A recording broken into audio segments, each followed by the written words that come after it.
বিকেলবেলা কিছু গরম গরম স্ন্যাক্স খেতে চাইলে এই রেসিপিটা একবার ট্রাই করে দেখতে পারেন। বানানো যেমন সহজ তেমনি খেতে কিন্তু খুবই সুস্বাদু হয়। আজকে আমি বানিয়েছিলাম পেঁয়াজের কচুরি। এটা যেমন দেখতে লোভনীয় তেমনি খেতেও কিন্তু বেশ সুস্বাদু। কচুরির সাথে রেখেছিলাম টক দই, আর এদিকে রেখেছিলাম ওই তেঁতুলের যে মিষ্টি চাটনি হয়, ওই মিষ্টি চাটনি আমি বাড়িতেই বানিয়েছিলাম। আমি এখানে ময়দা নিয়েছি, ঠিক আমি যতটা পরিমাণ বানাবো সেই অনুযায়ী আমি ময়দাটা নিয়ে নিয়েছি। আপনারা যদি বেশি পরিমাণে বানাতে চান তাহলে কিন্তু ময়দার পরিমাণটা বেশি নিতে পারেন। আমি এখানে হাফ কাপ মতো ময়দা নিয়েছি, তাতে দিয়ে দিলাম পরিমাণ মতো লবণ আর একটু জোয়ানকে একটু হাতে দিয়ে একটু হাতে তালুতে দিয়ে একটু ঘষে দিয়ে দিলাম, যাতে ফ্লেভারটা খুব ভালো আসে। আর এখানে 1 চামচ মতো তেল দিয়ে দিয়েছি, সাদা তেল। তারপর অল্প অল্প জল দিয়ে একটা নরম ডো বানিয়ে রেখে দেবো রেস্টে। এটা রেস্টে থাক, ততক্ষণে আমি পুরটা রেডি করে নিচ্ছি, মানে পেঁয়াজের যে কচুরি বানাবো পেঁয়াজের পুরটা আমি বানিয়ে নিচ্ছি। এদিকে নিয়ে নিয়েছি ধনে আর জিরে, শুকনো কড়াইতে ভেজে নিয়েছিলাম। তারপরে এইভাবে একটু ক্র্যাশ করে নেব, মানে একটু দরদরা মতো পিষে নিতে হবে, খুব বেশি মিহি পেস্ট করা যাবে না। তো বাটির মধ্যে নিয়ে রেখে দিচ্ছি। এদিকে কড়াইতে দিয়ে দিলাম একটু সর্ষের তেল, তেলের মধ্যে দিয়ে দিচ্ছি গোটা জিরে আর কুচানো কাঁচা লঙ্কা। ঝালের পরিমাণটা আপনারা নিজেদের পছন্দ অনুযায়ী বাড়িয়ে কমিয়ে নিতে পারেন। দিয়ে দিলাম অল্প একটু হলুদের গুঁড়ো, কালারটা ভালো আসার জন্য পরিমাণ মতো লবণ দিয়ে দিলাম। দিয়ে দিয়ে দিচ্ছি আদা, গ্রেট করা আদা। আপনারা চাইলে বেটেও দিতে পারেন কিংবা কুচি কুচি করেও দিতে পারেন আদাটা। আদাটা একটু ভাজা হয়ে গেলে তারপর দিয়ে দিলাম একটু বড় বড় সাইজের কেটে রাখা পেঁয়াজ। আমি এখানে একটা মিডিয়াম সাইজের পেঁয়াজ নিয়েছি, যেহেতু পেঁয়াজের কচুরি বানাবো তাই পেঁয়াজটা কিন্তু একটু মোটা মোটা করেই কেটে নিয়েছি। অল্প একটু ঝালের জন্য দিয়ে দিলাম লাল লঙ্কার গুঁড়ো। তারপর এখানে সেদ্ধ আলু নিয়েছি, আমি এখানে একটা মিডিয়াম সাইজের আলু নিয়েছিলাম।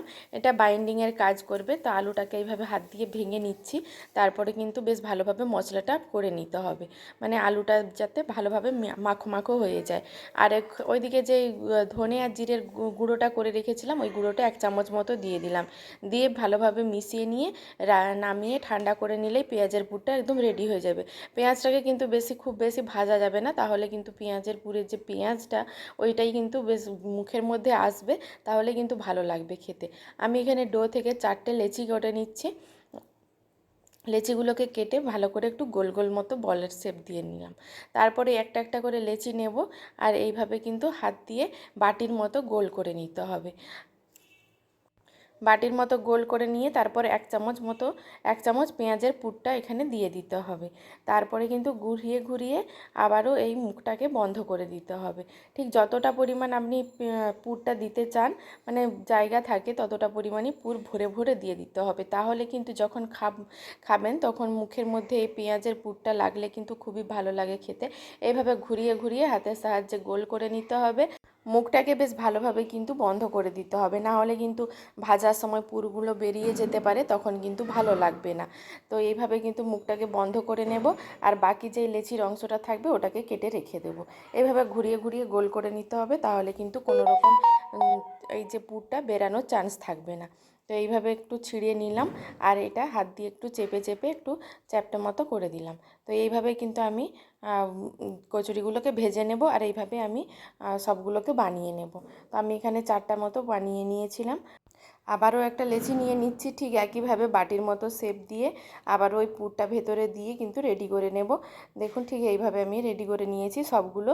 4টেই আমার রেডি হয়ে গেছে। কড়াইতে তেল দিয়েছিলাম, সাদা তেল। তেলটা মিডিয়াম টু লো ফ্লেমে রেখে, মানে খুব বেশি তেলটাকে কিন্তু একদম হিট করা যাবে না, তাহলে কচুরিগুলো দেওয়ার সাথে সাথে কিন্তু লাল লাল হয়ে যাবে আর ভেতর থেকে কিন্তু কাঁচা থেকে যাবে। তাই কিন্তু মিডিয়াম টু লো ফ্লেমে এগুলোকে একদম উল্টে পাল্টে অনেকটা টাইম নিয়ে ভেজে নিতে হবে। আমার এখানে সবগুলো ভাজা হতে প্রায় 10 মিনিট মতো সময় লেগেছিল।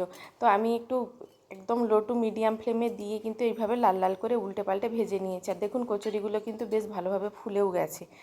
এইভাবে একবার বাড়িতে বানিয়ে দেখতে পারেন, পেঁয়াজের কচুরি অসাধারণ লাগে খেতে। আপনারা চাইলে কিন্তু এটা টমেটো কেচাপের সাথেও খেতে পারেন, আর না হলে কিন্তু এই তেঁতুলের চাটনি দিয়ে পরিবেশন করবেন। তেঁতুলের চাটনি দিয়ে খুব ভালো লাগে খেতে। দেখুন আমি একটাকে আপনাদেরকে ভেঙে দেখিয়ে দিচ্ছি কতটা খাস্তা হয়েছে, মুচমুচে হয়েছে। আমার মেয়ে তো খুবই পছন্দ করেছিল। এভাবে একটু ওপর থেকে দই দিয়ে দিলাম। দইটা আমি এখানে বাড়িতে যে টক দই হয়, ওই টক দইয়ের মধ্যে অল্প একটু মিষ্টি দিয়ে অল্প একটু লবণ দিয়ে দিয়ে ফেটিয়ে নিয়েছিলাম, আর তাতে কিন্তু খেতে বেশ ভালো লাগে।